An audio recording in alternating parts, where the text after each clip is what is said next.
नमस्कार दोस्तों, एक प्रयास में आपका स्वागत है। आज इंडियन इकोनॉमी में हम लोग जीरो बेस्ड बजट पढ़ेंगे। जीरो बेस्ड बजट, ठीक है। ये बजट का एक टाइप है, जैसे जेंडर बजटिंग होता है, हम लोग परफॉर्मेंस बेस्ड बजट देखे थे, वगैरह वगैरह, ठीक है। तो ये है क्या एक्चुअली?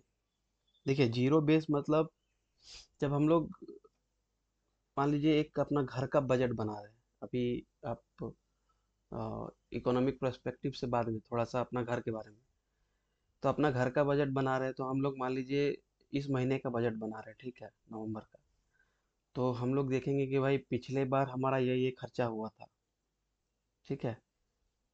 इन चीज़ों में राशन में 10 रुपया, अ, गाड़ी से आने जाने में 10 रुपया, पेट्रोल का 10 रुपया खर्चा, ऐसा करके हम लोग का हुआ था।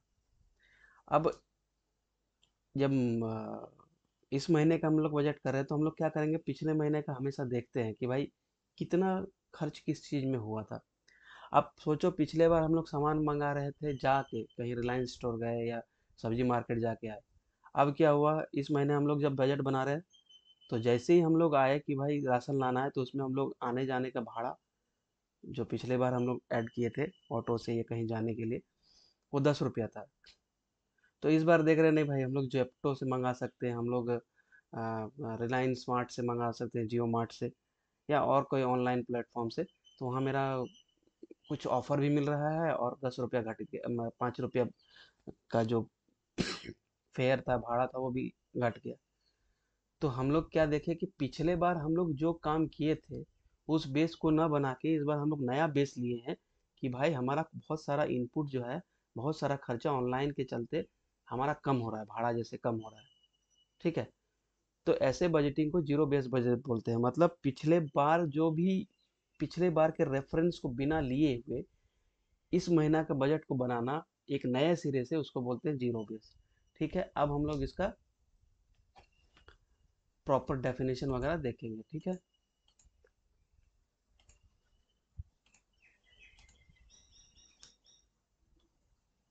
तो ये जो है हमारा मतलब मान लीजिए कि, एक मिनट,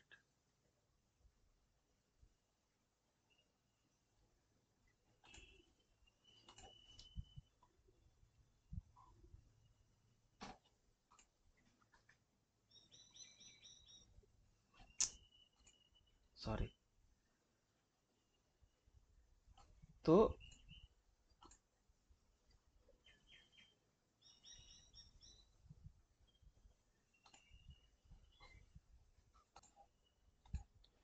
थोड़ा सा पेन में इश्यू हो गया था, ठीक है। तो इस इंडियन इकोनॉमी में हम लोग पढ़ेंगे अपना जीरो बेस, ठीक है। जीरो बेस, तो पिछला रेफरेंस को बिना लिए हुए जब हम लोग बजट बनाते हैं, तो उसको बोलते हैं जीरो बेस बजटिंग, ठीक है। या अ, शून्य आधारित बजट, ठीक है, शून्य आधारित बजट, ठीक है। चलिए, अब आगे बढ़ते हैं प्रॉपर डेफिनेशन के साथ कि भाई है क्या। उससे पहले मैंने क्या किया है, डेफिनेशन वगैरह से पहले एक जस्ट स्नैपशॉट टाइप का देने की कोशिश किया है, ठीक है, कि क्या है जीरो बेस बजट, ठीक है। तो जैसे पहले हम लोग डेफिनेशन देख लेंगे कि भाई ये है आपका जीरो बेस बजट, ठीक है। फिर स्टेप्स क्या होते हैं इसको बनाने के, ठीक है। फिर कोई एक एग्जांपल देख लेंगे, ठीक है। उसके बाद एडवांटेज और आपका डिसएडवांटेज, ठीक है। तो ये चार चीज़ों में बटा रहेगा, ठीक है। चलिए, अब हम लोग प्रॉपर डेफिनेशन से जाते हैं। देखिए, जीरो बेस बजट को ना हम लोग सनसेट बजट भी बोला जाता है, ठीक है। क्यों बोला जाता है? क्योंकि क्या बोलते हैं इसको, सनसेट बजट भी बोला जाता है। क्यों बोला जाता है भाई?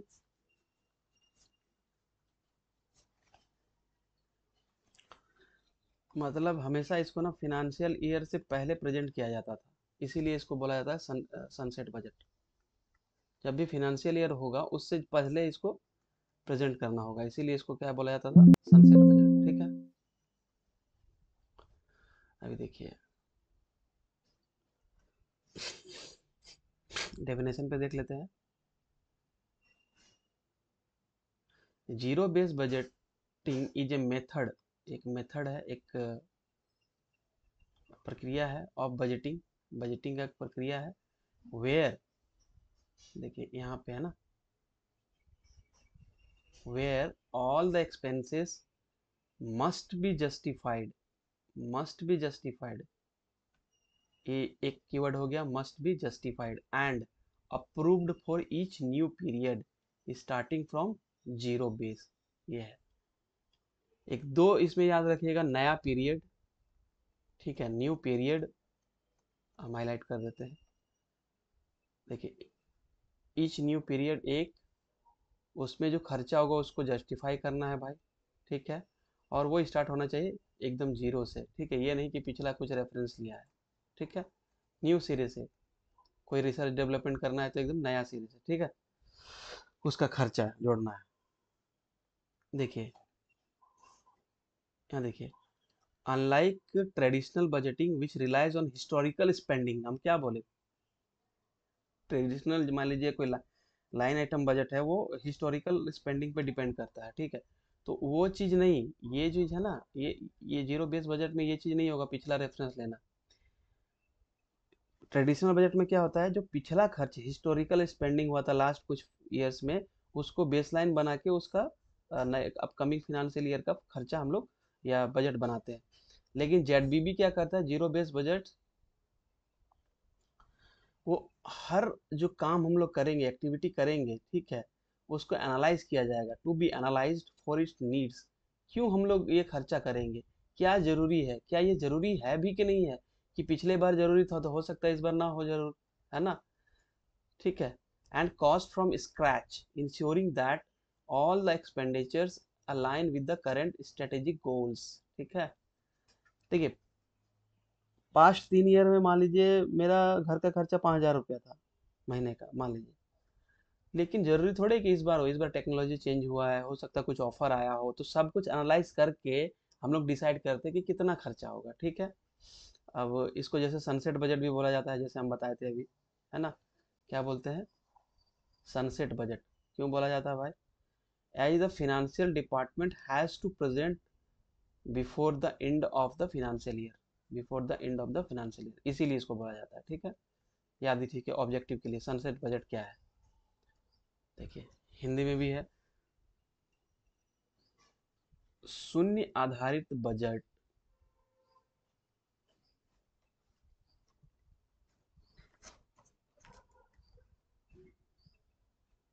जो शून्य आधारित बजट है, ये बजट बनाने की एक ऐसी विधि है, ठीक है, हम लोग ऐसे देखे थे मेथोडोलॉजी ऑफ द बजट, है ना, यहाँ से पिछले पे देखिए, इसी का हिंदी वर्जन है ये, जिसमें सभी खर्चों, जिसमें सभी खर्चों को शून्य आधार, ये बहुत इंपॉर्टेंट से शुरू करते हुए प्रत्येक नई अवधि के लिए उचित और स्वीकृत किया जाना चाहिए, ठीक है, पिछला रेफरेंस नहीं लेना, हिस्टोरिकल पर्सपेक्टिव नहीं लेना है, ठीक है। देखिए परंपरागत बजट के विपरीत जो आधार रेखा के रूप में ऐतिहासिक खर्चा पर निर्भर करता है, जेडबीबी के लिए मतलब जीरो बेस बजट के लिए संगठन के भीतर प्रत्येक कार्य और गतिविधि का उसके आवश्यकताओं और लागतों के लिए शुरू से विश्लेषण करना आवश्यक होता है, ठीक है, उसी का हिंदी वर्जन है और कुछ नहीं है, ठीक है, इसको सनसेट बजट भी बोला जाता है भाई, ठीक है, चलिए।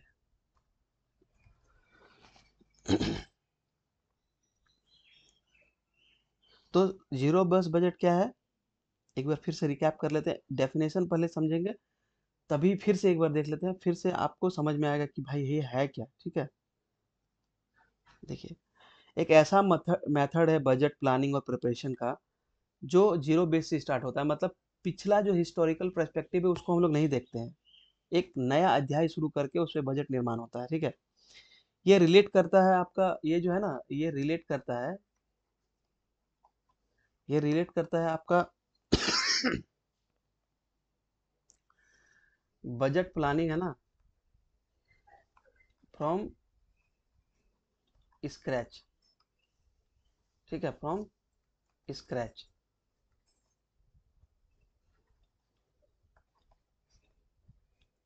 ठीक है, फ्रॉम स्क्रैच से ये शुरू होता है, ठीक है। उसके बाद ये है ना न्यू इकोनॉमिक एनालिसिस पे फोकस करता है। न्यू इकोनॉमिक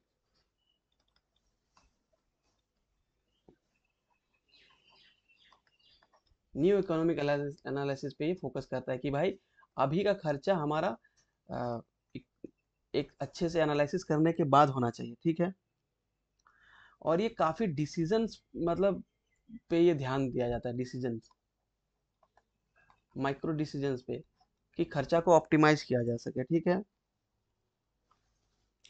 और इससे क्या होता है, मतलब हर बार डिसीजन लेना पड़ता है कि इस चीज के लिए इतना खर्चा, पिछले बार मत देखो, है ना, एनालिसिस करो, तो ये कॉम्प्लेक्स है, होता है बहुत। ये कहने के लिए तो ठीक है, कॉम्प्लेक्स बजटिंग प्रोसेस है ये, ठीक है। और देखिए, अच्छा, अगर हम पिछला बजट एनालिसिस तो हमारे पास होगा, लेकिन उसको रेफरेंस बना के हम लोग जेडबीबी स्टार्ट नहीं करते हैं, not reference to old budget, ठीक है। तो इससे होता क्या है, हम लोग अच्छे से डिसीजन लेके जो इस ओल्ड बजट का जो शॉर्टकमिंग था ना, कमी हो गई थी, उसको हम लोग दूर कर लेते हैं इसमें। ये तो ये इसका एक खूबी होता है जीरो बेस बजट का, ठीक है, कि हम लोग पुराना चीज को नहीं देखते हैं, न्यू इनोवेटिव आइडिया पे इसको देखते हैं, ठीक है।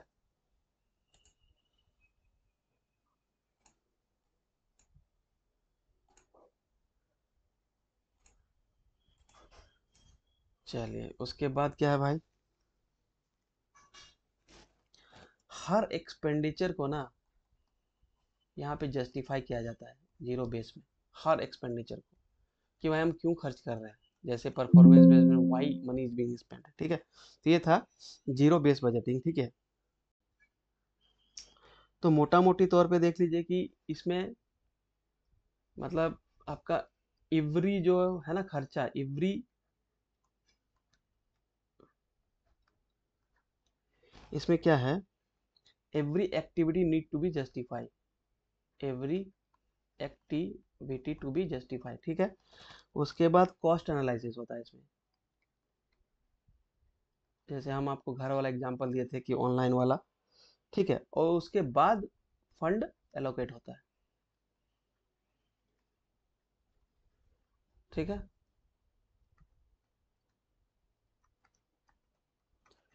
ठीक है, कुछ हिस्टोरिकल पर्सपेक्टिव देख लेते हैं जीरो बेस बजट का, ठीक है। British budget authority Edward Hilton young,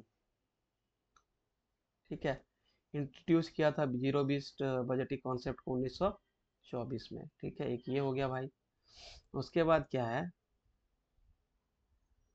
अभी का जो मॉडर्न रूप देखते हैं वो टेक्सास इंस्ट्रूमेंट्स इनकॉर्पोरेशन है ना, उन्होंने दिया था यूएस में जो है 1969 में, बाय पीटर फेयर। इनको बोला जाता है फादर ऑफ जेडबीबी। तो दो ऑब्जेक्टिव देख लीजिए यहाँ पे, तीन तो हो गया वैसे। एक तो जेडबीबी को बोला जाता है आपका sunset budget, zero base, no reference historical data, ठीक है। उसके बाद इसको कंसेप्ट पहला दिया था एडवर्ड हिल्टन यंग ने, ब्रिटिश जो बजट अथॉरिटी थे वो। उसके बाद ये जो father of zero base budget बोला जाता है, इनको बोला जाता है पीटर फेयर को, ठीक है।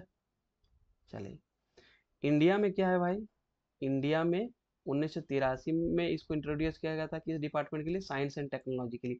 ये एक्चुअली पूरा होल बजट के लिए होता नहीं है, ठीक है, बहुत इम्पॉसिबल है, कॉम्प्लेक्स है, शॉर्ट टर्म गोल के लिए। तो कुछ डिपार्टमेंट्स के लिए होता है, जैसे 1983 में साइंस एंड टेक जो डिपार्टमेंट है उसके लिए। तो हुआ क्या कि तीन चार ऑब्जेक्टिव सनसेट बजट भाई एडवर्ड हिल्टन यंग ने इसका कॉन्सेप्ट दिया था 1924 में। फिर क्या हुआ, ये पीटर फेयर को इसका जो father of zero base budget बोला जाता है, ठीक है।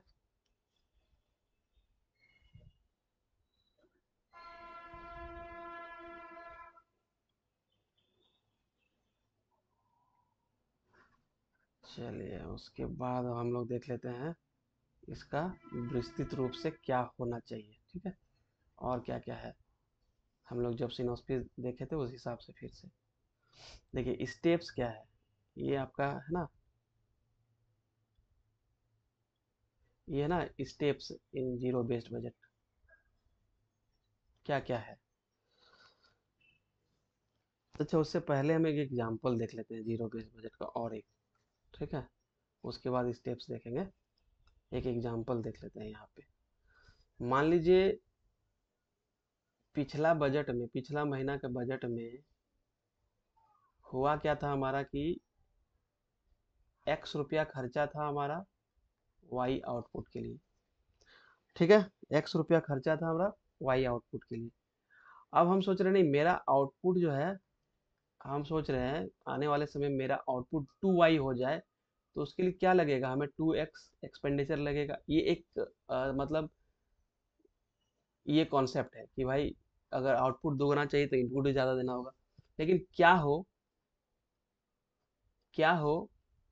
कि ये 2y आउटपुट के लिए जो हम इनपुट 2x सोच रहे हो वैसा ना हो। क्यों? क्योंकि ये बहुत इंपॉर्टेंट है यार। क्योंकि मान लीजिए मेरा सेल्स डिपार्टमेंट कुछ ऑप्टिमाइजेशन किया होगा। ठीक है, ठीक है, मान लीजिए मेरा और कुछ हमारा कंपोनेंट चीप हुआ होगा। ठीक है, मान लीजिए कि पेट्रोल या के जगह हम लोग सोलर व्हीकल यूज़ कर रहे होंगे।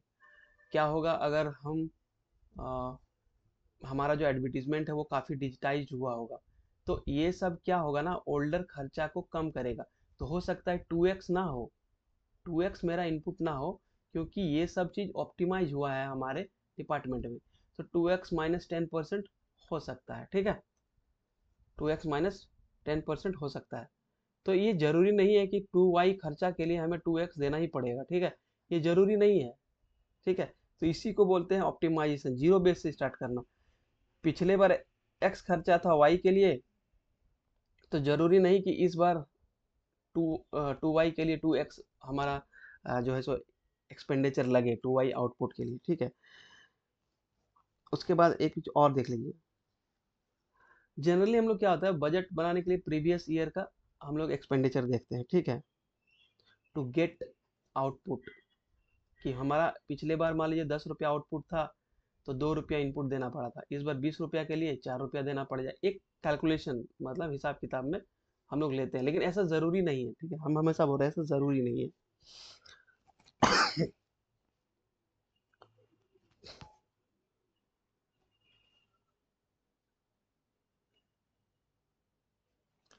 अगर हमारा स्टाफ ज़्यादा इफिशिएंट हो गया, हमारा एनर्जी कंजम्पशन थोड़ा कम हो गया, या हमारा सेल्स स्ट्रेटेजी ज़्यादा ऑप्टिमाइज हो गया, तो इससे क्या होगा, 2x खर्चा नहीं होगा 2y आउटपुट के लिए, कुछ कम होगा 2x से। मान लीजिए इसका और 10% कम हो जाए या 20% कम हो जाए। ठीक है, तो इस तरह से एनालिसिस करके हम लोग जीरो बेस मतलब नए से शुरुआत करते हैं कि भाई ऐसा जरूरी नहीं कि पिछले वाले हिसाब किताब के साथ ही हमें बजट बनाना है। कि जैसे मान लीजिए गवर्नमेंट रोड कंस्ट्रक्शन के लिए 10,000 करोड़ दे दी पिछले बार, तो रोड बना इतना, मान लीजिए 26,000 किलोमीटर, मान लीजिए कि 10,000 करोड़ दी, तो 26,000 किलोमीटर सड़क बनी। इस बार मान लीजिए 52,000 किलोमीटर हमारा टारगेट है, तो क्या 20,000 करोड़ देना पड़ेगा? नहीं। हो सकता है मटेरियल कॉस्ट कम हो गया होगा, लेबर कॉस्ट बढ़ा होगा या कम कम हुआ होगा, है ना। तो ये चीजें मतलब हम लोग को कॉस्ट बेनिफिट एनालिसिस करना पड़ता है। और ये होगा कैसे, ये स्टेप्स में हम लोग देखेंगे, बट हम बता देते हैं जैसे होगा कैसे। हम लोग आउटपुट देखेंगे, है ना, क्या लाना है टारगेट। तो उस टारगेट को हम लोग सर्व डिवाइड करेंगे हर डिपार्टमेंट वाइज। तो हर डिपार्टमेंट में फिर मैनेजर लोग जो होंगे भाई, वो देखेंगे कि भाई क्या हो रहा है, वो डिसीजन देंगे कि ये देखिए हमारा जो बड़ा ऑब्जेक्टिव था उसको सब डिवाइड करेंगे हर डिपार्टमेंट के लिए। ठीक है, हर डिपार्टमेंट के लिए। तो हर डिपार्टमेंट क्या करेगा, ये अपना ऑप्टिमाइजेशन देगा कि भाई ये हमारा इनपुट घटा है या बढ़ा है, ये घटा है या बढ़ा है। ठीक है, तो इस हिसाब से हम लोग पिछले बार ना देख के इस बार हम लोग नए सिरे से इसको स्टार्ट करते हैं, क्योंकि ये जीरो बेस्ड बजट ऑब्जेक्टिव है। ठीक है, चलिए स्टेप्स में और आपको क्लियर हो जाएगा। ठीक है, एग्जाम्पल हमेशा याद रखिएगा वो 2x 2y वाला। या मान लीजिए किसी कंपनी का 10% सेल्स बढ़ाना है। ठीक है, तो जरूरी थोड़ी है कि 10% एक्सपेंडिचर भी बढ़ाना है, हो सकता है ऑप्टिमाइजेशन हुआ होगा, रिसोर्स ऑप्टिमाइजेशन हुआ होगा। ठीक है, चलिए, अब ये आ जाता है आपको steps in zero based. Steps क्या है भाई? पहला है identifying decision unit. Decision units की पहचान, ये सबसे इंपॉर्टेंट है। डिसीजन यूनिट्स कुछ नहीं होता है, lower level level of unit होता है एक ऑर्गेनाइजेशन में। जैसे भारत है तो उसमें डिफरेंट मिनिस्ट्री है, उसके अंदर बहुत सारे डिपार्टमेंट है। तो बहुत सारे डिपार्टमेंट्स ही अपना बजट देगा ना, वही डिसाइड करेगा कि कितना हमारे ऑब्जेक्टिव को पाने के लिए है। फिर ये बोलेगा, फिर ये बोलेगा, फिर ये बोलेगा, ये भी इसी तरह से बोलेगा। ठीक है। उसके बाद क्या होगा कि सभी लोग जब अपना डिसीजन यूनिट बना के दे देंगे कि भाई हमारा इतना खर्चा है इस काम के लिए, हमारा इतना खर्चा है इस काम के लिए, ये चीज जब दे देंगे तब क्या होगा,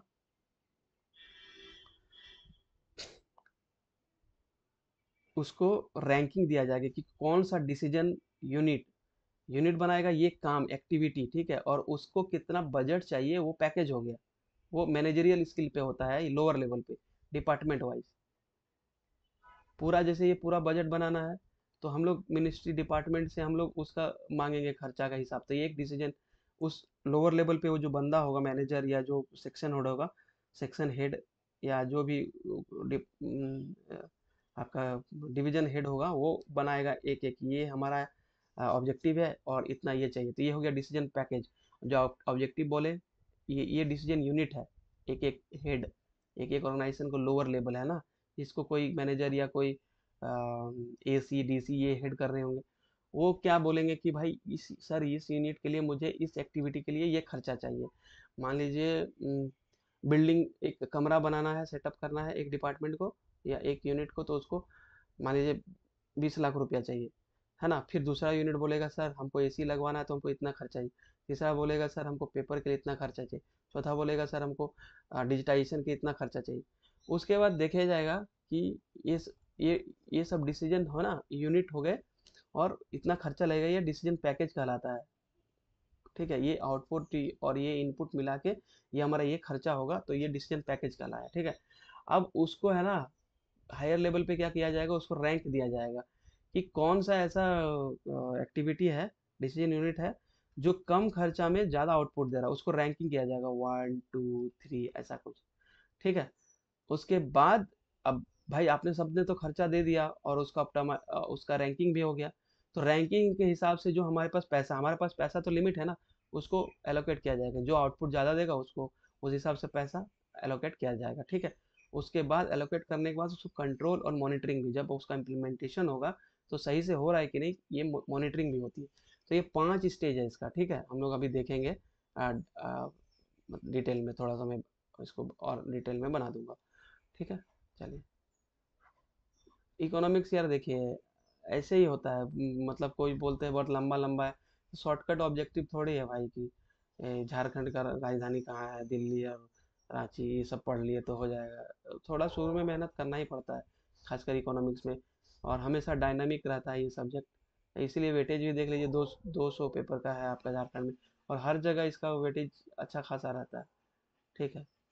चलिए, देखिए सबसे पहला क्या है हमारा, मैंने लिख भी दिया है, आइडेंटिफाइंग डिसीजन यूनिट, है ना, आइडेंटिफाइंग ऑफ डिसीजन यूनिट।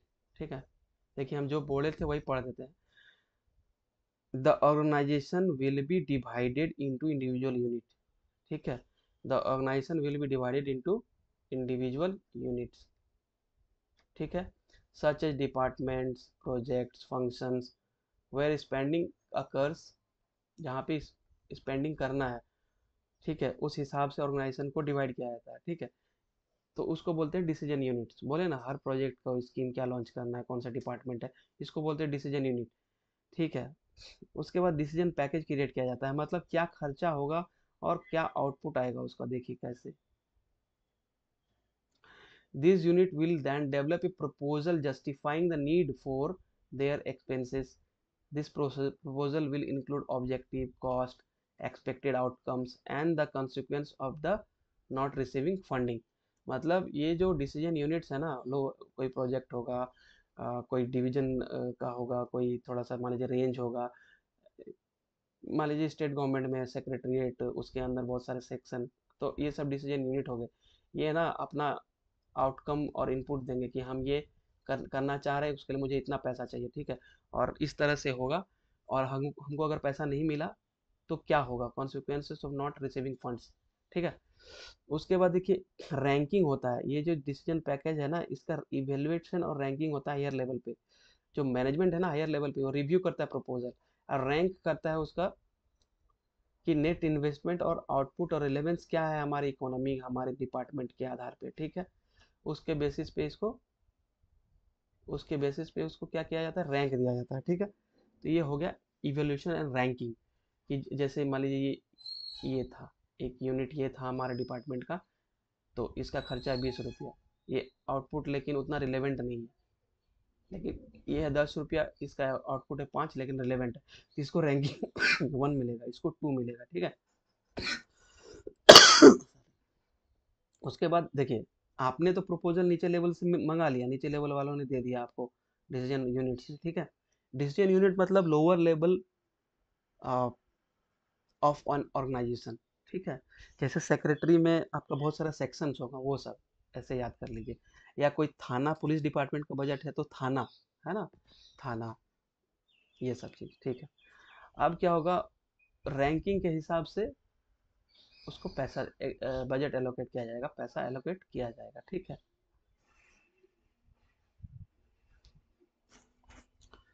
कि हमारा बिजनेस गोल को कितना, ये जो हमारा जो टारगेट है वो कितना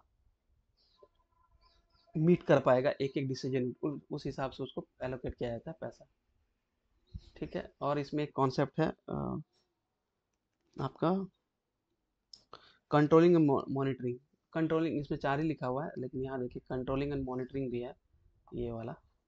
इसमें क्या होता है भाई, कंट्रोलिंग मॉनिटरिंग में क्या होता है, डिसीजन पैकेजेस को मॉनिटर किया जाता है और इवैल्यूएट किया जाता है, मॉनिटर और इवैल्यूएट किया जाता है कि ये ठीक से परफॉर्म कर रहा है कि नहीं, ठीक है। तो यही होता है आपका मॉनिटरिंग, ठीक है। अब देखिए ये हो गया हमारा स्टेप्स क्या था। अब हम लोग दोनों के बीच अंतर देखेंगे, ट्रेडिशनल बजट और जेडबीबी। उससे पहले हम लोग एक चीज़ और देख लेते हैं, फीचर्स, ठीक है। Features of zero based budget. तो देखिए जीरो बेस होता है, ये तो आपको पता ही चल गया, सॉरी।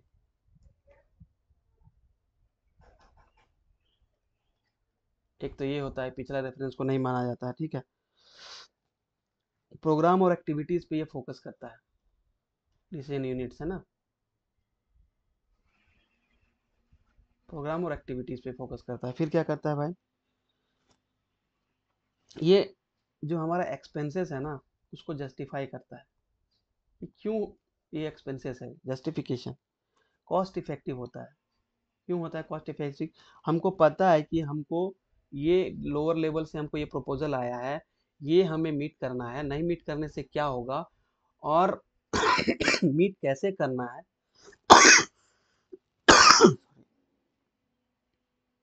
ठीक है। तो हमें लोअर लेवल का जो ऑब्जेक्टिव था ना, एक एक ऑब्जेक्टिव को ध्यान रखते हुए बजट एलोकेशन हुआ है। तो उससे क्या होगा, हमारा जो मेथड है वो बॉटम अप है, बॉटम अप अप्रोच है। ऐसे ये नहीं कि यहाँ से पैसा दिया नीचे लेवल पे जाएगा, ऐसा नहीं, बॉटम अप अप्रोच है, ठीक है। उसके बाद देखिए अकाउंटेबिलिटी फिक्स रहती है कि भाई नीचे लेवल से आपने ये पैसा मांगा था डिसीजन यूनिट्स बना के, अब बताओ कि इसका क्या रिजल्ट है। तो ये सब जी इसका फीचर्स है, ठीक है। अब देखिए ट्रेडिशनल बजट और जीरो बेस्ड बजट, देखिए अगर आपने पहला ऊपर का सारा पढ़ लिया, बढ़िया से समझ लीजिएगा, तो ये अंतर बहुत ज़्यादा कॉम्प्लिकेटेड है नहीं, आराम से समझ में आ जाएगा, ठीक है। देखिए एस्पेक्ट क्या है, basis of budget. Traditional budget में क्या होता है और जीरो बेस बजट में क्या, ट्रेडिशनल बजट में क्या होता है कि ये बेस करता है प्रीवियस ईयर पे। कहाँ पे बेस करता है, ये प्रीवियस ईयर पे, सर ये प्रीवियस ईयर पे ध्यान में, रेफरेंस, जो ट्रेडिशनल बजट बनाया जाता है with reference to previous budget. और जो जीरो बेस बजट है वो from the scratch and after revaluating all activities, जैसा हमने पढ़ा था। फिर फोकस क्या है भाई इसका, ट्रेडिशनल बजट का, प्रीवियस एक्सपेंडिचर को ध्यान में रख के हम लोग फोकस करते हैं नेक्स्ट एक्सपेंडिचर को। बट इसमें each and every activity to be justifies and started from ex scratch. इसका मतलब क्या हुआ, न्यू प्रपोजल के साथ, न्यू इकोनॉमिक एनालिसिस के साथ ही प्रपोजल एक्सपेंस और एक्सपेंडिचर प्रपोजल आता है, ठीक है। ओरिएंटेशन क्या है, अकाउंटिंग ओरिएंटेड, मतलब कॉस्ट अकाउंटिंग, कितना खर्चा होगा। और ये क्या होता है, जीरो बेस्ड बजट डिसीजन, क्या हम लोग मिलेगा, ठीक है। जस्टिफिकेशन ऑफ एक्सपेंसेस, कोई जस्टिफिकेशन नहीं है लाइन आइटम में, ठीक है, दे दिया, बस देखो कितना बना है, ठीक है। फूड पार्क के लिए इतना पैसा दिया, हुआ कि नहीं हुआ डज नॉट मैटर, हमने दे दिया था, फिर नहीं मिलेगा, फिर अगले साल पैसा देंगे। लेकिन इसमें क्या है, हर जो एक्टिविटी है ना, हर जो एक्सपेंसेस के लिए ना जस्टिफिकेशन मांगा जाएगा। Decision making authority top level पे होता है, बताया ना, टॉप लेवल डिसाइड करता है कितना पैसा देंगे। ऊपर से पैसा दे दिया कि सड़क बनाने के लिए इतना पैसा देंगे, ठीक है। लेकिन जो लोअर लेवल पे हम मैनेजर डिसाइड करते हैं, बॉटम अप अप्रोच अभी हम लोग देखे थे, ठीक है। क्लैरिटी, ये उतना क्लियर नहीं होता है ट्रेडिशनल बजट, ये क्वाइट क्लियर होता है, ठीक है। और जो ट्रेडिशनल बजट अप्रोच है, ये मोनोटोनस एंड रूटीन है, हर साल हम लोग पैसा दे रहे हैं सड़क बनाने के लिए। लेकिन जो जीरो बेस्ड है, ये स्ट्रेट फॉरवर्ड और एनालिटिकल होता है कि भाई हमने इकोनॉमिक एनालिसिस करके बजट एलोकेशन करना है, ठीक है। चलिए अब देखिए एडवांटेजेस और इसका डिसएडवांटेजेस हम लोग देख लेते हैं। इफिशियंसी, एडवांटेजेस और डिसएडवांटेजेस। सबसे पहले इफिशियंट, ये इफिशियंट होता है क्यों, क्योंकि बिजनेस को ना ये हेल्प करता है, कैसे भाई, रिसोर्स इफिशिएंटली होता है ये। क्योंकि ये प्रीवियस बजट पे तो देखता नहीं है, आने वाले बजट में मेरा ये टारगेट है, हमने ये इकोनॉमिक एनालिसिस किया है, हमारा ये खर्चा है, ठीक है। तो इफिशिएंट होता है, एक्यूरेट भी होता है, इसीलिए क्योंकि हम लोग पिछला जो शॉर्टकमिंग है ना, उसको देख के हम लोग एनालिसिस करते हैं, तो ये एक्यूरेट होता है, ठीक है। कुछ आर्बिट्री चेंजेस प्लस माइनस करते हैं हम लोग प्रीवियस बजट पे, after doing some new methodology और after adopting some plus or minus from the previous budget by subtracting or adding something innovative, ठीक है। फिर बजट इन्फ्लेशन, हमने क्या देखा, हर एक्सपेंडिचर को डिसीजन यूनिट के साथ जस्टिफाई करना पड़ता है कि भाई ये डिसीजन था, ये आउटपुट था, इतना खर्चा आपने मांगा है, क्या हो रहा है परफॉर्मेंस बेस्ड, ठीक है, क्या सॉरी क्या आपका परफॉर्मेंस है, उस हिसाब से। तो होता क्या है, जो इन्फ्लेशन है उसको भी इसमें ध्यान रखा जाता है।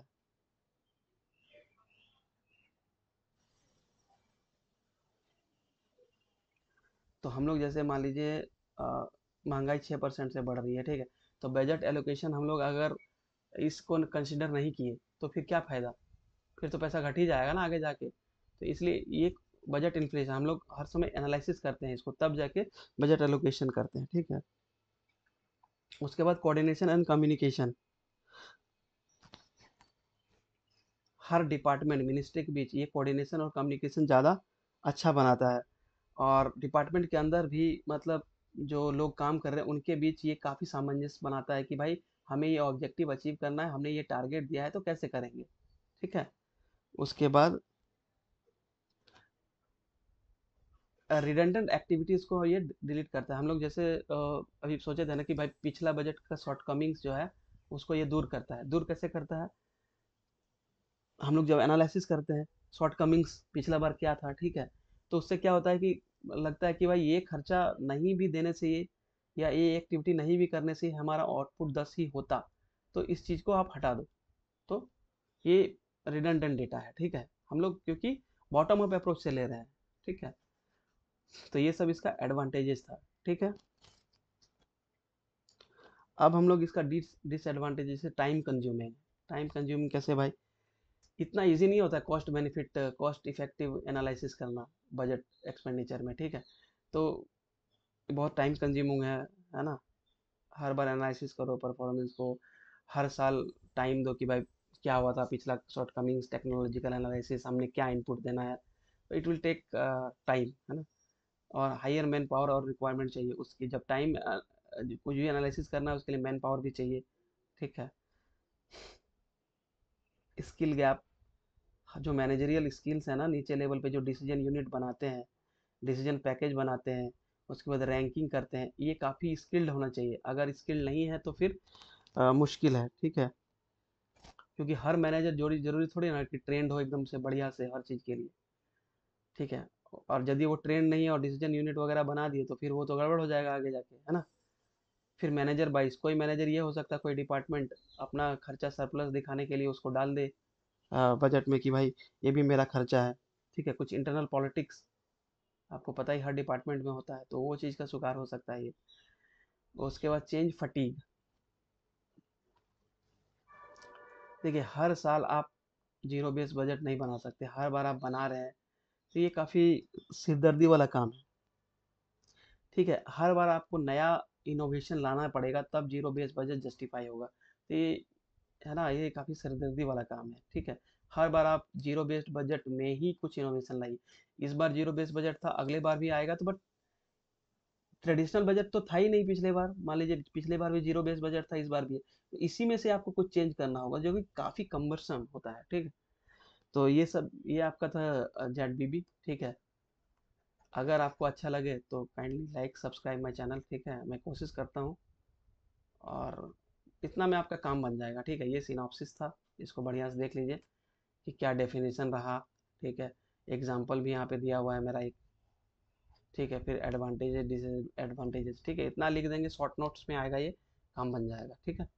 चलिए, तो ये हमारा जीरो बेस्ड बजट खत्म हो गया। तो बजट में देखिए हम लोग बजट पढ़ लिए थे,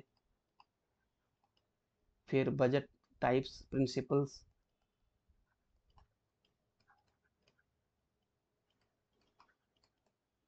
फिर हम लोग क्या पढ़े थे भाई, एफ आर बी एम, उसी में डेफिसिट भी देखा था हमने, ठीक है। बहुत अच्छे से वो बढ़िया से देखिए आप।